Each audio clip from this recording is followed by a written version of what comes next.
Another day, another vlog na ka-eme na naman. So for today's video, alam ko hindi ka interesado sa buhay ko pero panoorin mo ang nangyari sa araw ko. So tara, let's go!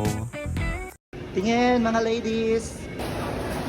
So ito na nga mga bi ang nangyari sa araw namin. So itong gabing to ay bibili kami ng decoration para sa birthday ng aming boss. Yes po, kami po ay pupunta ng Robinson Magnolia. Dito lang yan sa Quezon City, Manila. And may nagbibenta pala dito guys na anong tawag dyan? Sampageta? Sampageta yarn. Hindi ko alam. Basta sampageta ata yan.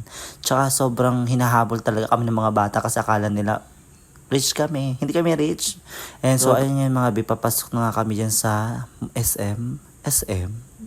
Tapos, ito yung garden nila. Sobrang ganda guys. Pwede kayo dito magtambay hanggat gusto nyo. Kasi open sila hanggang 10 PM ng gabi. And sobrang ganda talaga. Yun nga, dito kami dumaan kasi nga magpipicture-picture din kami. Para naman, di ba, may remembrance kami dito. At saka, tamang lakad at naghahanap lang kami talaga ng pwedeng picturean kasi ang ganda ng view. Ayan, akla, di ba? So, ito naman pataas na kami kasi bibili na kami na pan-decoration. Yes po, tama yung narinig nyo. Bibili na kami pan-decoration at itong babaeng to ay pasaway. Tingnan nyo yung video na yun sa dulo. Sobrang pasaway siya kasi umupo siya mga bisa elevator na sobrang tingnan mo naman, basta kayo na mag-judge. Pasaway yan, tingnan yung gagawin yung babaeng yan. Tingin mga ladies. Hoy, perfect talaga sa akin.